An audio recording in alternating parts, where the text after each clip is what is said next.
All right. Hello, everyone. My name is Thomas Crillo. I am one of the new assistant directors of alumni relations here at Middle Tennessee State University. Thank you so much for signing up for our Basics of Financial Planning webinar. We're really excited to have you here and really excited to have you join us for this topic. We are also very excited to be partnering with Kristy Harris from Ascend Federal Credit Union, who's going to present to us and teach us more about the basics of financial planning. She is a Middle Tennessee State University alumni and graduated from the Jones College of Business. Kristy, thank you so much for being here. We're really excited to have you, and I will pass it off to you to allow yourself to allow you to start and introduce yourself a bit more. Thank you, Thomas. I'm excited to be here today. Okay, I'm going to share my screen real quick and we will get started.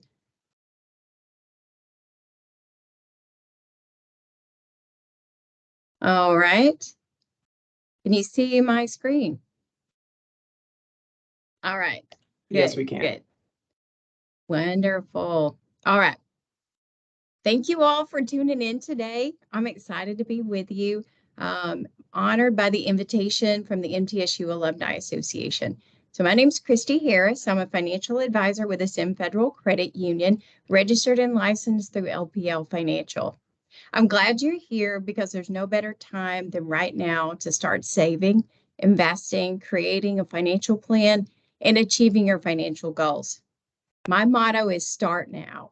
So we want to aim for your best financial life with a plan. So one secret I'll share is that it's much easier to manage your money and reach your goals when you have a strategy or plan in place. Financial planning helps you navigate your unique money situations as they come up and aim for your best financial life. So before we get started, I want to share a little bit about me. I was born and raised on a dairy farm in Middle Tennessee. I attended MTSU many moons ago. And gratefully so on an academic work scholarship. I graduated with a business administration degree, minor in economics and finance. I spent a lot of time at KOM, Kirksey Old Main. So if you're a business graduate, you spend a lot of time at KOM as well. And I graduated in 1992. And I'll always be grateful to MTSU for my education and the Jones College of Business. But I don't know if you're like me. We like to play the game of what building used to be where. So I spent 2 years on campus in Felder Hall, and Felder Hall is no longer there. So anytime I'm on campus anymore, I'm like, where did that building used to be? So I don't know if anybody else does that, but I enjoy going on campus. I love to see the growth that has happened at MTSU. And actually, I've been with the Ascend Federal Credit Union for 3 years now in the financial services program, and I am based at the East Main Street branch in Murfreesboro. So I'm only a couple of blocks away from campus. So I find myself on campus every so often, and I love my time there. Loved my time there back in the day and enjoy it now as well. So my husband and I have been married 26 years. We live here in Murfreesboro, and we have 2 grown daughters. So I love what I do because I'm passionate about helping others live their best financial life and help them on that journey to and through retirement. All right, enough about me. Are y'all ready to get started? All right, so this is our agenda today. We want to talk about the need for financial planning, budgeting, managing credit cards, becoming an investor, and then your workplace retirement plan. So my goal is to help you enjoy the journey by living your best financial life. When money is a stressor, we're not enjoying life. When you consider current economic factors like high inflation, rising interest rates, all these things make credit, such as auto loans and mortgages, more expensive, and it makes the financial challenges that all of us face even more difficult. But this overview will help you become more familiar with the basics of financial planning and hopefully inspire you to take control of your financial future and set sail for financial success. So I'll touch on ways to improve your financial life, whether it's through budgeting, debt management, investing, retirement planning, or a few other important areas I want to touch on towards the end of the presentation. So as you move ahead on the path of financial wellness, remember that help and guidance is always available to you through Ascend Federal Credit Union. Now let's look at the foundation of financial planning, establishing a budget. And I'm glad your mics are silent so I don't hear that groan. I always hear a groan when I talk about budgeting with my clients. Except for those random few that actually live for their spreadsheets and their budgets. I have a few that come in, and you'd be surprised. Sometimes it's my younger clients, sometimes it's my older clients. So, but you're likely busy with your job or career, enjoying time with family and friends, and time becomes your most valuable resource. There never seems to be enough of it, and never enough time to focus on your financial life. But a budget can help you achieve true financial wellness by providing that strong foundation for your plan that you'll build. Usually suggest working with a financial advisor, but this is also something that you can do on your own. You can definitely start the process by yourself. And we're going to talk about those 5 steps that help you create, that will help you get to that financial plan. So we want to create that budget. And like I said, that's going to be a really strong foundation for reaching those financial goals. But first, we want to define our goals. That's the number one step. And if you don't know what you're working towards, it's really hard to know if you're on track to getting there or if you are there and you've arrived. So next, you want to calculate your income and your monthly expenses using the numbers that you calculate. And then you want to create a realistic budget. If you're like me, realistic is the key word. I have like my dream budget, and then I have my realistic budget where I actually know, the numbers that I think I can hit. So let's take a closer look. Step 1, we want to define our short-term goals. So goals can be both short-term, long-term. We also have some midterm goals. A short-term goal might be saving for a vacation. You're saving up for a wedding, or that really important piece, starting an emergency fund. We're going to continue with step 1, though, and look at our long-term goals. So we want to have both of these in play. And like I said, even midterm goals in play. So some examples of long-term goals would be buying a home or paying off a mortgage.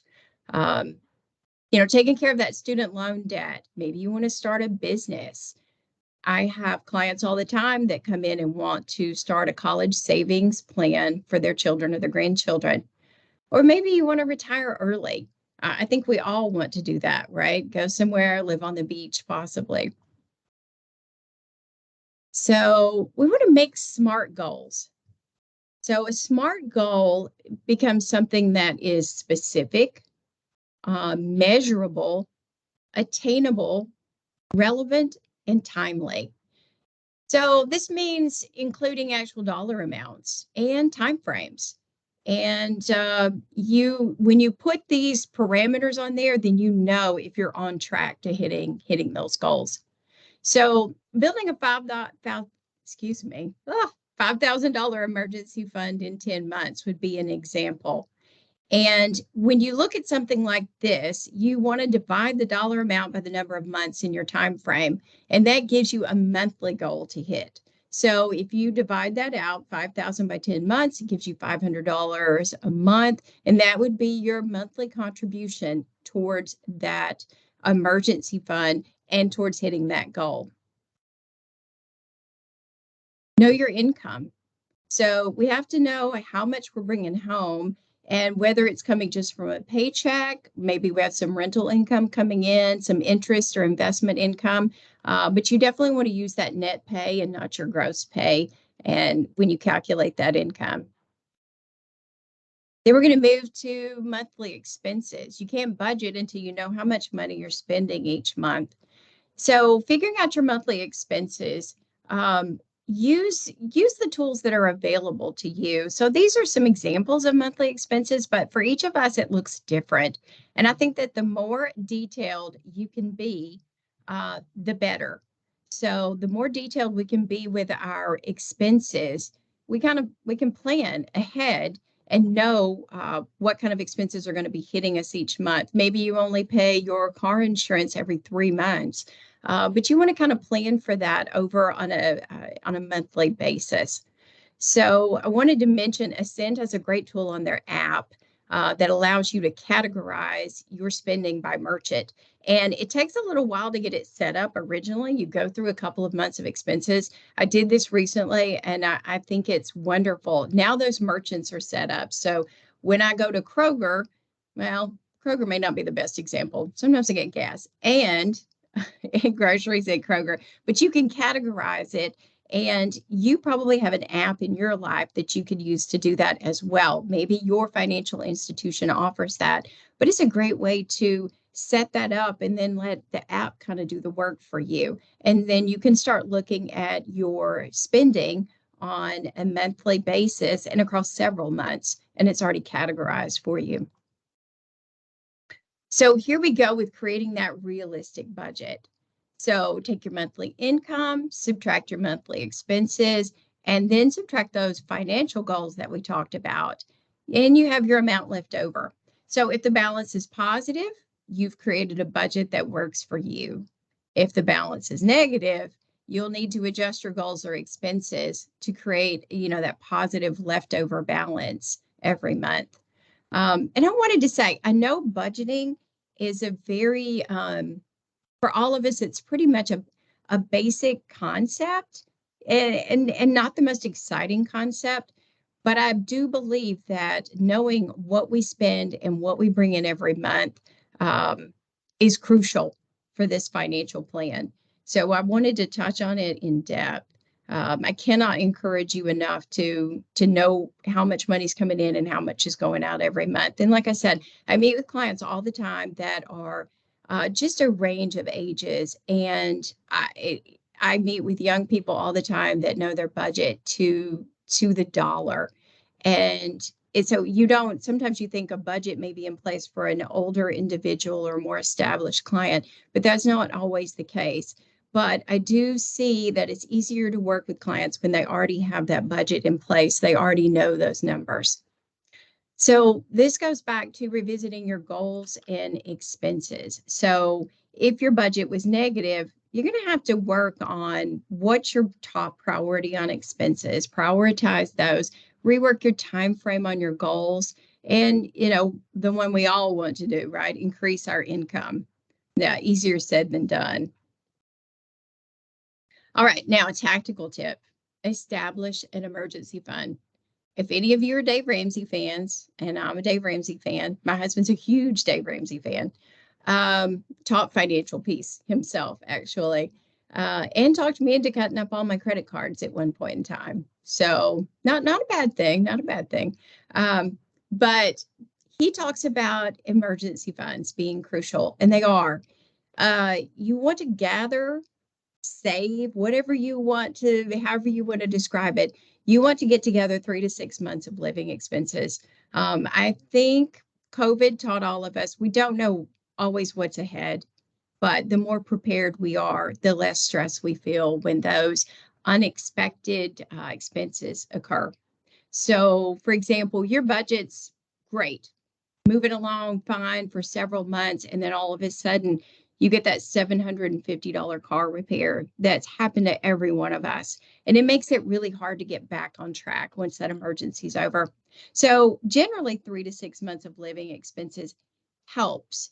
And you want to think about, if you were out of work for 3 months, would you be able to pay your rent, make your mortgage, all of those things? When you have that emergency fund set up, then it gives you that peace of mind, that financial peace that you can handle what comes down the pike. All right, so we talked about credit cards, and I know Dave Ramsey's not a fan, but I always say, Dave Ramsey, try going to Disney with your children on a debit card. It can be done, but it's not easy. Okay, so we want to manage credit cards wisely. And these are some good habits to develop. I say if you look over your bill every month and you see all of your charges in total and you see it in black and white, it's kind of a nice reality check. So, look at them, review your statements, obviously pay your bill on time or pay your bill off every month if you can. Credit cards are great if you use them responsibly. All right, some 6 bad habits to avoid. I know nobody has any of these, so we won't really touch on that. But I will say reward programs are great, but don't use them as an excuse to spend more. And then watch out making large purchases if you can't pay the balance off pretty quickly, because the interest rate we pay on credit cards are usually higher than any other loans or debt that we have in our life. All right, still touching on credit though, but it is important. We want to know about our FICO score. So your 3-digit FICO score is one of the most important measures of your financial wellness. And that coming from the point of view of a financial institution, obviously, but we all want those good high credit scores. It gives us lower interest rates when we go to borrow money. It allows us to borrow money. And each major credit bureau in the U.S., Experian, TransUnion, and Equifax use FICO's technology to calculate your FICO score. So having a lower score can keep you from getting a mortgage or getting that favorable interest rate on your mortgage. And also wanted to mention this, potential employers and landlords will often check your credit score as well. So something to keep in mind. Okay, improving your credit score. So one way to do this is set up automatic payments. The more things in my life that are an automatic payment, the better. I don't have to think about it and know that it's going to be taken care of automatically, and I don't have to worry about missing it. Again, there we go with that best financial life. The less stress we feel, the better our life is. And the less we stress about money, the better. But if you wanted to take a deeper dive on your FICO score, visit this site. This is www.myfico.com/credit-education. We have questions all the time at Ascend about how is my credit score calculated, and that's a great place to get more information. All right, now we get to the fun part, the part that I really like. We've talked about the challenges of spending money, but let's talk about investing. So one of the biggest opportunities you have to build personal wealth and financial wellness is through investing. But how do you know if you're ready to take the plunge? Since investing always includes some risk, it's important to have a solid financial foundation before you begin. Key pieces to keep in mind are having that steady income, having that positive leftover money in your budget. Consider any kind of personal upcoming changes, maybe job changes, anything like that. And you definitely want to have that emergency fund fully funded before you look at investing. So a stock is also known as an equity, but it's a type of security that represents ownership in the issuing corporation, making the holder a stockholder. So the stockholder is entitled to that proportion of the corporation's assets and earnings, and stocks are bought and sold on stock exchanges, and they're the foundation of almost every portfolio. So stocks, stock mutual funds, and exchange-traded funds called ETFs, they have high return potential, and they also have high risk. So that's going to be that risk-reward trade-off that we're going to talk about when we talk about the different assets that you can invest in through the next few slides. I will say ETFs have gained popularity, and I get a lot of questions about them. And we can talk about them during question and answer. If anybody's got any questions about the differences, we could delve into that then. All right, bonds are used by companies, municipalities, states, and governments to finance projects and operations. So corporate bonds are issued by corporations, while treasury bonds are issued by U.S. Treasury Department.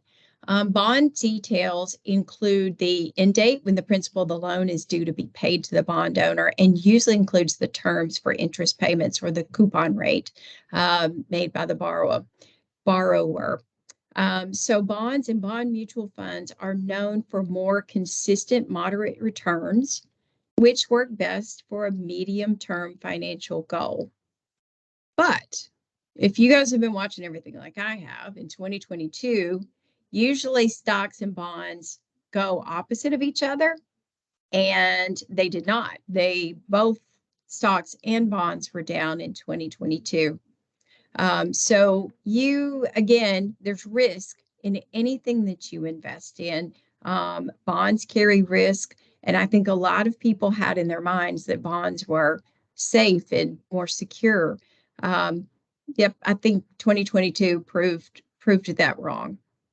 So as you get closer to retirement, generally within about 10 years, bonds and bond funds will probably become a bigger part of your retirement portfolio, just to try and reduce that risk. But when we're reducing risk, we have less growth potential. So cash equivalent investments. So cash equivalents are usually part of portfolios. The younger you are, the less you want to have in cash. The older you are, the closer you are to retirement or to whatever goal you're trying to reach.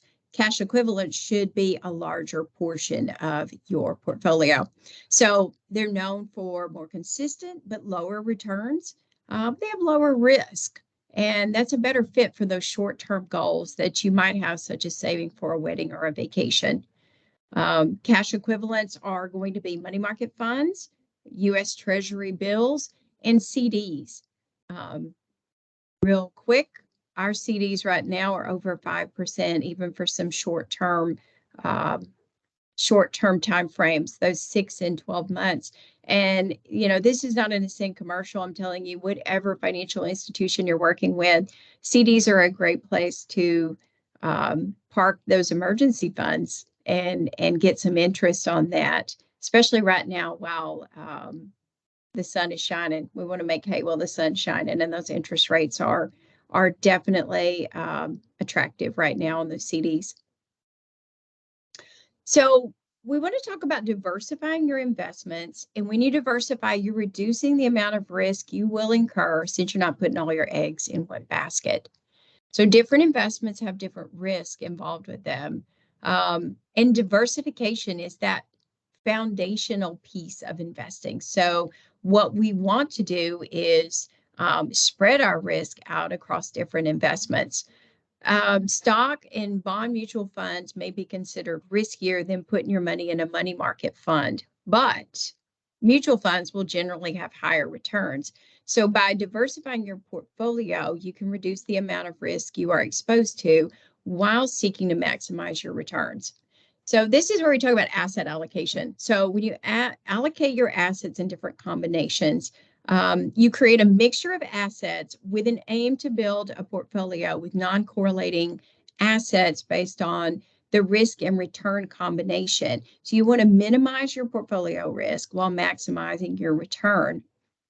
So asset allocation will change as the investor nears a goal or a place in time, for example, retirement.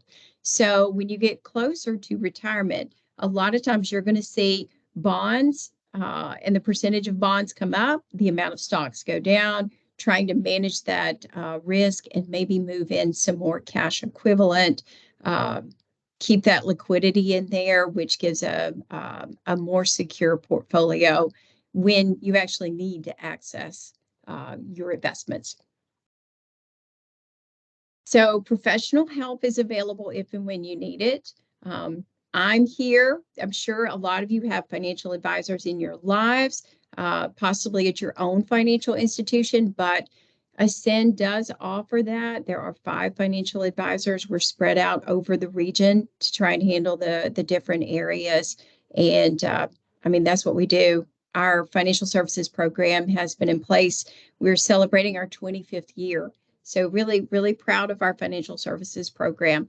But this is what we do. We help you look at your financial goals, and sometimes just sitting down with someone and talking to them about what your dreams are, what your goals are. We kind of help you distill it into a plan that's a workable, moving, living, breathing plan for you. And it becomes steps.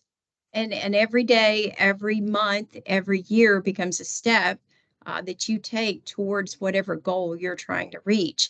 But we help you understand the different types of investments, how to balance your portfolio based on your risk tolerance and your goals. I meet people all the time that want to just, put it all out there, and it doesn't matter how risky it is. And then I meet other people that just want to hide it under their mattress. And so we all have that tendency to be a little more protective and risk averse with our assets because we've worked so hard to earn them. But what you have to do is find that place where it's a balance for you between the risk and the reward, taking into consideration how much time you have to reach that next goal. And I mean, taking into the time consideration, which I just said, but also, you feeling personally comfortable with the amount of risk that you're willing to take on. All right. I want to talk about your best place, easiest place to become an investor is your workplace retirement plan. For a lot of you, that'll be your 401k. If you work in healthcare or you're in a nonprofit, you're probably going to see a 403b. They're both very similar, and there's really not a better place for you to start investing and start working towards your financial wellness. But 6 major benefits we're going to talk about to participating in a workplace retirement plan. And honestly, besides the emergency fund and budgeting, this is one piece that I always hit on with my clients and talk about. I'm always asking them, what's their match at work? How much are you contributing to your retirement plan? It's a great place for you to build up a lot of assets and work towards retirement. And it's so easy. So we'll move on to how it's easier. So the first major benefit is that your savings are automatic. You declare how much you want to save and have pulled out. And whether it's pre-tax money or it's after-tax money, you decide. So if you've got a Roth 401k at work, I say take advantage of it. Tax savings are great on that pre-tax money, but a Roth is going to grow without tax deferred. And then in retirement, it becomes an income stream for you that has no tax associated with it. So I love, if you've got a Roth 401k, please put some money in that, at least a portion of your retirement.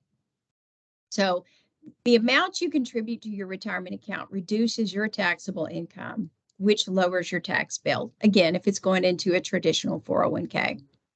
So if we take an example of a worker earning $50,000 in the 22% tax bracket, and they save 5% of their retirement every year, or they're into their retirement account, that's 10% of their salary. They reduce their tax bill by $1,100. Now, this is a great idea if you think the tax rates are going to be lower in retirement. For some of us, they may be. But, the thought behind that is you'll be earning less in retirement and your tax rate will be lower. But most of us know the tax rates really haven't come down over time. So we could see those going up in the future. And the Roth is a great way to kind of hedge that and get those taxes out of the way right now. So tax deferred compounding. Also, you're earning on your what would have been taxed money. So the money that's tax deferred is, and all of your investments are not being taxed at that point in time. So they're allowed to grow. And then the capital gains, the dividends, all that you earn on those investments gets to grow without being taxed. And then your earnings are earning for you. So fourth on my list is just my favorite way to put it. It's just free money. Free money courtesy of the employer match. So who doesn't want free money? So if you have a 3% match and it's a 100% match and you're putting 3% in, you're getting 3% from your employer. I mean, where else do you invest and get 100% return immediately on your money? So, I mean, that part's just, it's a no-brainer. I love that your money goes where you go. So if you were to leave your employer, you can take that money with you. You can invest it in an IRA, and you can also possibly move it into a new employer's plan if it's allowed. And finally, benefit 6, the account management is done for you. So your 401k plan record keeper just keeps up with all of that for you. And then most plans have like call center representatives. You have access to people that can help you, resources that can help you, making sure that you're saving enough. All right, my motto again. So retirement, start now. So for your retirement goals, the sooner you start, the better. Even if you feel you're too far away from retirement, that it really doesn't matter, I say start now. Start planning. So many people assume they can hold off saving for retirement and make up the difference later, but that's a really costly mistake. So the more time your investments have to grow, the better. So this graph shows it perfectly.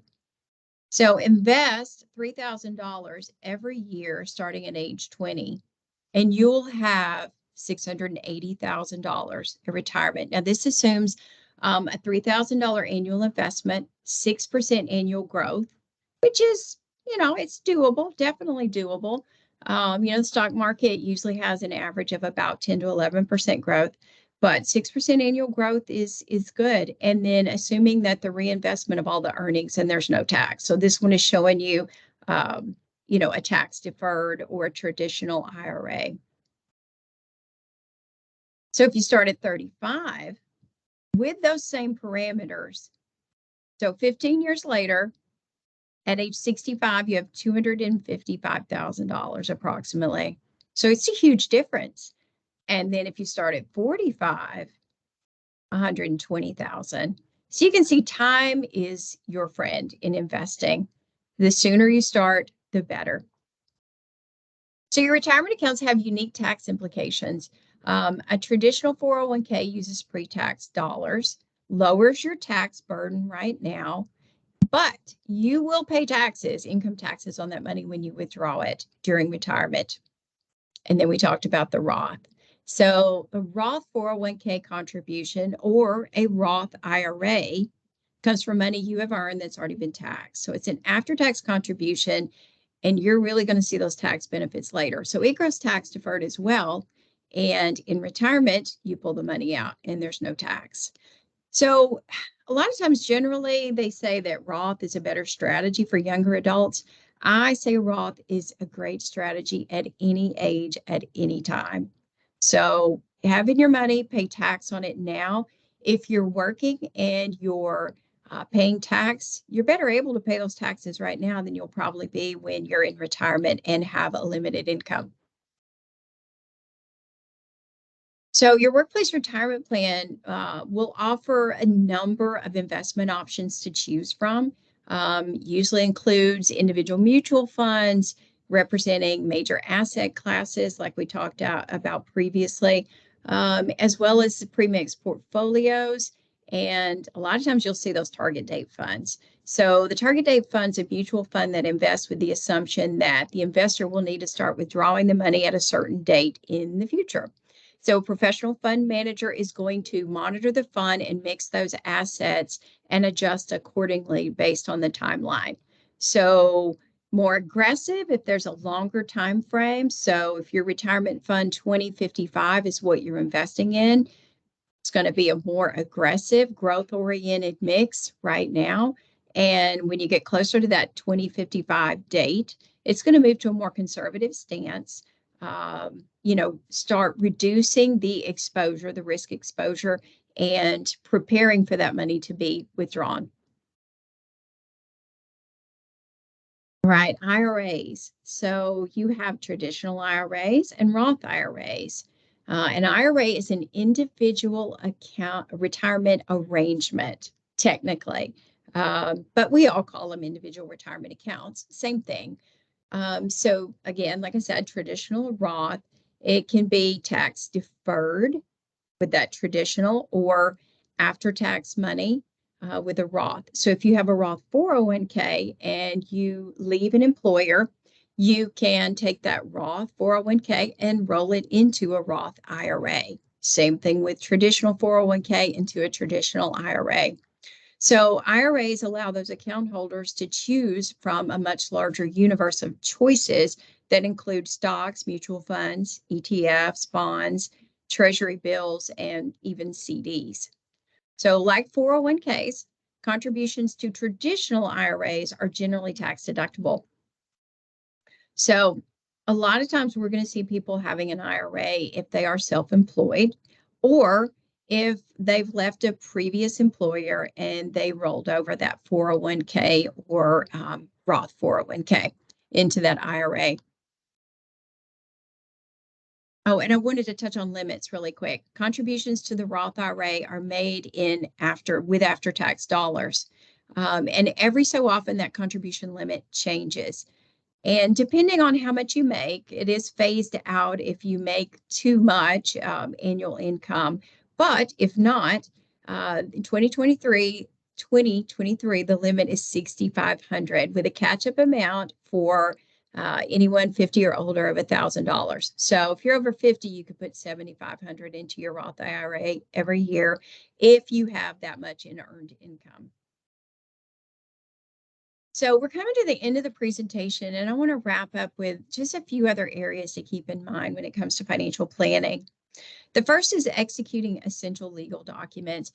And there's 4 documents here that I want to discuss, just real quick, brief description. So a will, we're all familiar with the term, but it outlines how property should be divided at your death and designates a person responsible for handling the details. So that would basically be, the person, the trustee, basically over your assets when you pass. But without a will, the courts will make any decisions, on your assets according to the state law based on where you live. So a living will is also known as an advance directive. It outlines the preferences for treatment in case you face a serious medical situation and maybe need machines to help you stay alive.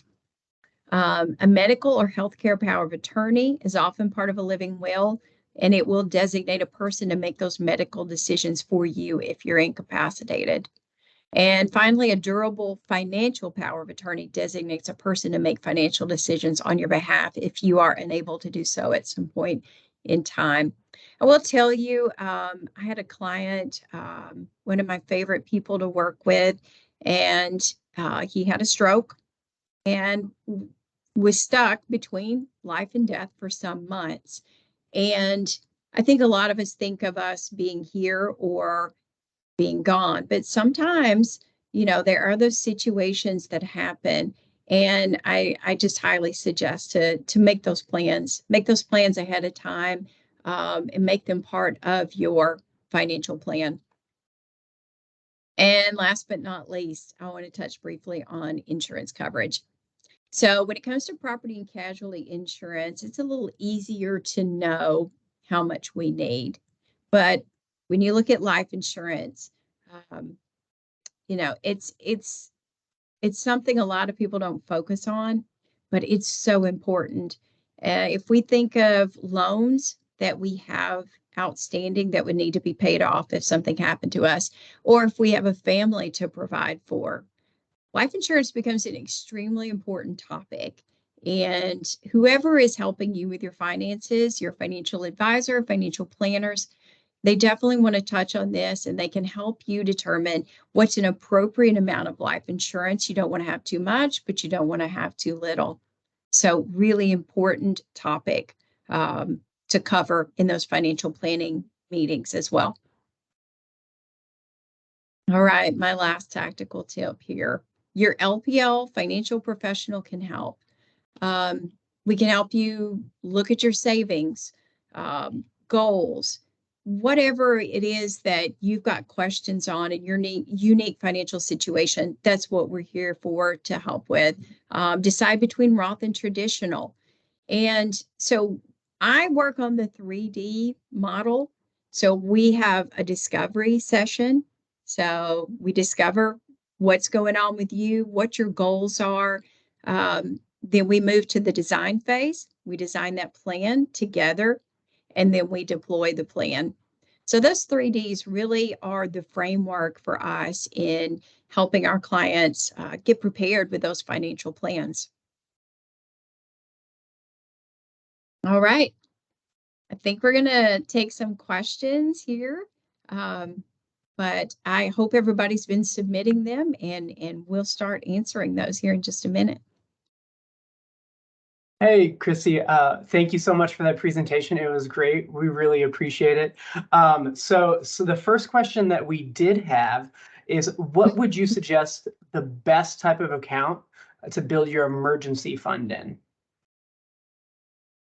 And I touched on that just a minute ago. I like laddering CDs. And I just had a client, I recommended it to her, and she ran with it. I was thrilled. I love when I tell people what my ideas are and what my advice is, and they just go with it. And she did, and was telling a family member to do the same thing as well. If you ladder CDs, so if you keep a little bit liquid, maybe in a savings account, you kind of know to expect what your emergencies are, but emergencies we don't know, but we kind of know how much money's coming in. Keep a little bit extremely liquid in a savings account, and the rest of that, put it in CDs and ladder them like people do bonds. I mean, right now, it's a really great strategy. If you can make 5% on a CD, it's a great place to put that emergency fund, and don't let it, give those dollars jobs. I love to say, give your dollars jobs, and let them go out and earn at least a little bit for you while they're waiting on that next emergency. Let's hope we don't have any emergencies, right? All right. The next question was, how should I start a budget or saving money if I'm almost living paycheck to paycheck? Oh, that's a tough one. I know. And a lot of us experience that. You're not alone when that's the case. I think sometimes it feels like we don't want to make a budget because we don't want to look at the reality. But when we look at the reality and we face it, we may get ideas about expenses that we could cut. And again, a lot of times living paycheck to paycheck, it's cutting out what's a want, and just making it very, very much those needs what we absolutely have to do. I'll say Dave Ramsey says eat rice and beans, and sometimes that just doesn't work for everybody, right? But it's true though. Be intentional with your money, whether you've got a lot of money or a little bit. Be intentional with it and give those dollars jobs. Everybody has a job when they come in every month. They have a place to go, and put a little bit aside. Just a little bit works. And if that's what you have, then that's your plan, that's your start, that's where you go.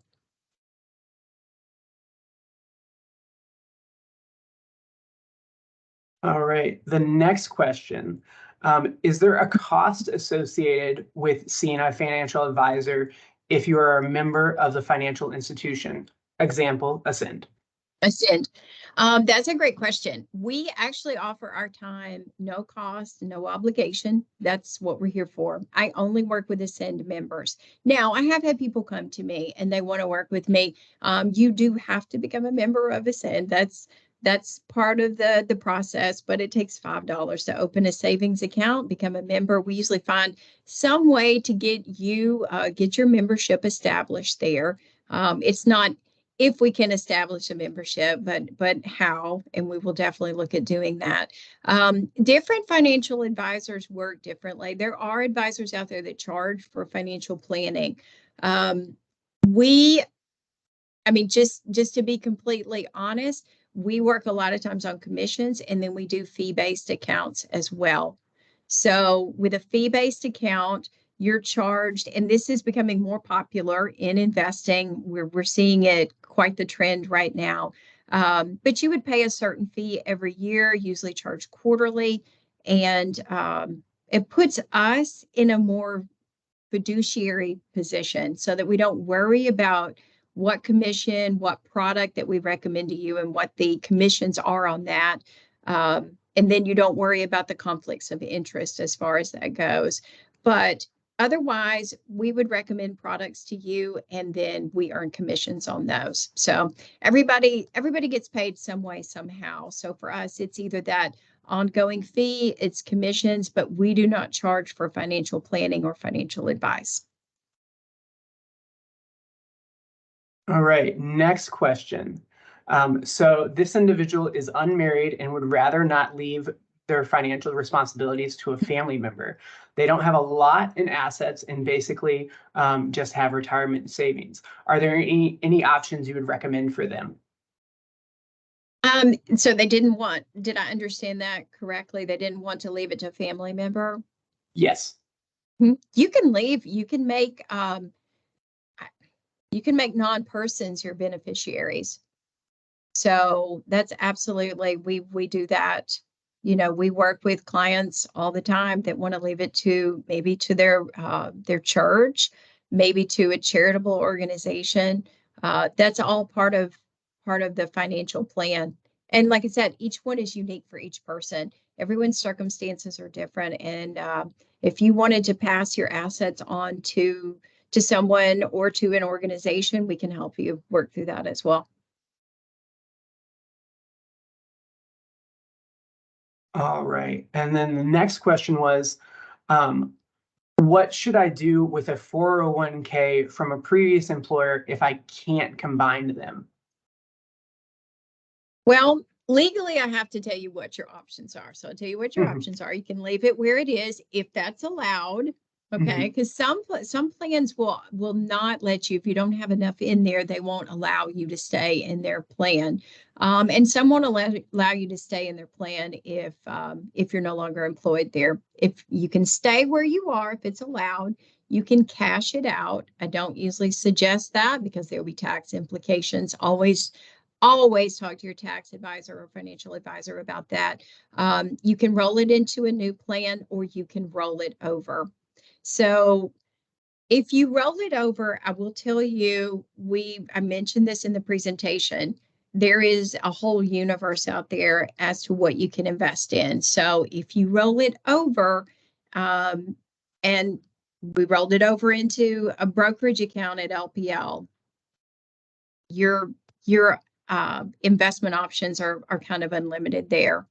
So I suggest not letting them sit. It's best to either move them into a new employer plan or roll it into an IRA where you have control over what you're invested in and you have a more direct relationship with your account.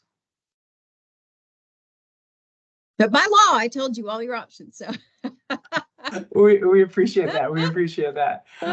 So it looks like the last question is based on the budget. So with the short-term goals, what would you say sorry, I'm reading it again. What would you say the most important short-term goal is? Would it be like an emergency fund, or if you don't have like a reliable mode of transportation, would you rather see them spend it on a reliable form of transportation? Well, I mean, a reliable form of transportation gets you that income coming in. But once you have that reliable form of transportation, then like we all have experienced, it becomes unreliable and you have to fix it. So, I mean, it is a lot of times when you're just starting out, it's a tightrope. It's a tightrope walk. It really is. And honestly, the transportation to get you to a job back and forth may be the best thing that you can invest in at that point in time. It really becomes a matter of, what you feel is best, what you think works best for your situation. And like I said, don't hesitate to reach out. We have financial counselors at the Ascend branches as well that can help you, as well as financial advisors, both. So if it's a budgeting issue, sometimes those financial counselors, they're great. There is one that's based at the East Main Street branch also, if you happen to be in Murfreesboro. But a lot of times it becomes, maybe you try to do both. And if you have to pause the emergency fund, you pause it until you get the transportation. And then as soon as you get the transportation, then you start working on that emergency fund. Perfect. Thank you.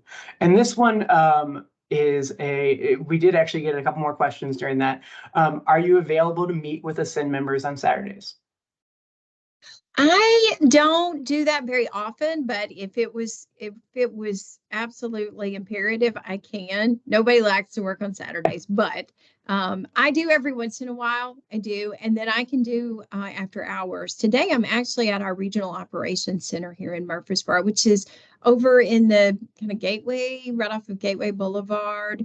And near the hospital, and so we have later hours there as well. So I'm usually limited with branch times, but a lot of times we'll meet at this regional operations center here on Williams Drive. But I mean, I can do Saturdays.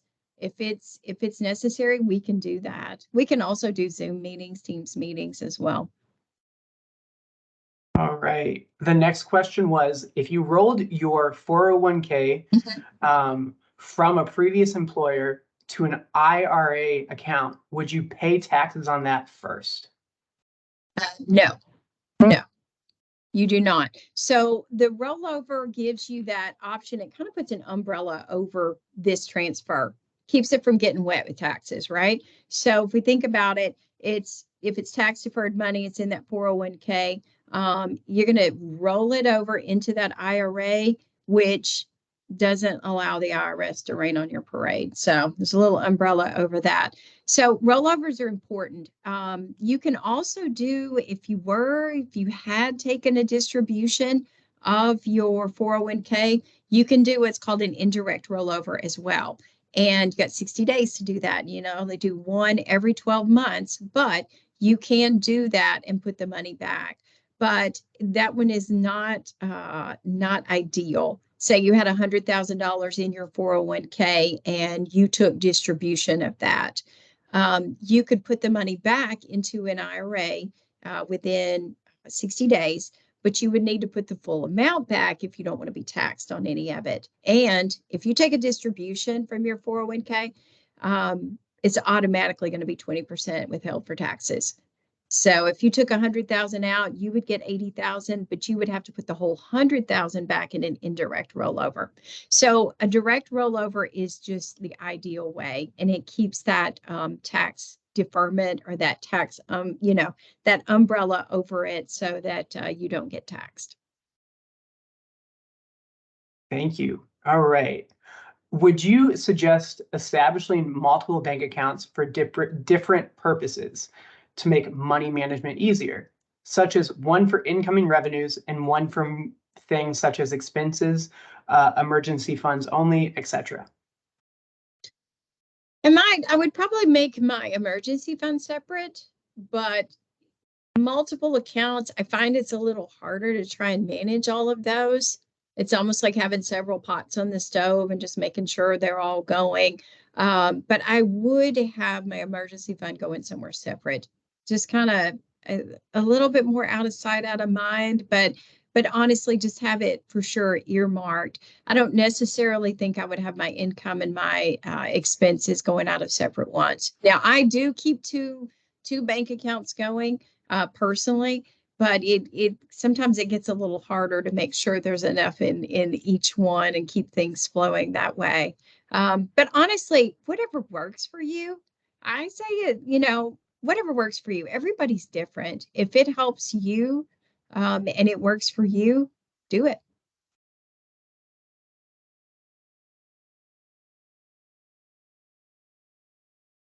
Thought I saw a hand. Did I see a hand go up? I'm not sure. Okay.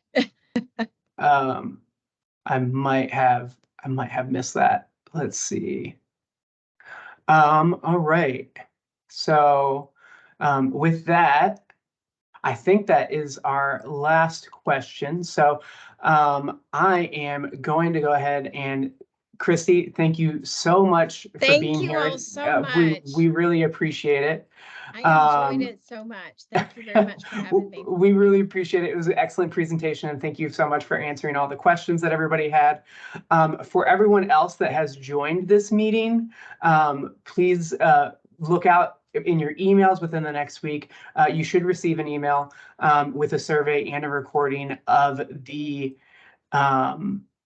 webinar, and it will also be on our mtalumni.com website. Again, thank you for being here, and I hope you all have a great day and a great week. Yeah, great weekend. Thank you. Thank you, everybody. Please be on the lookout for future webinars.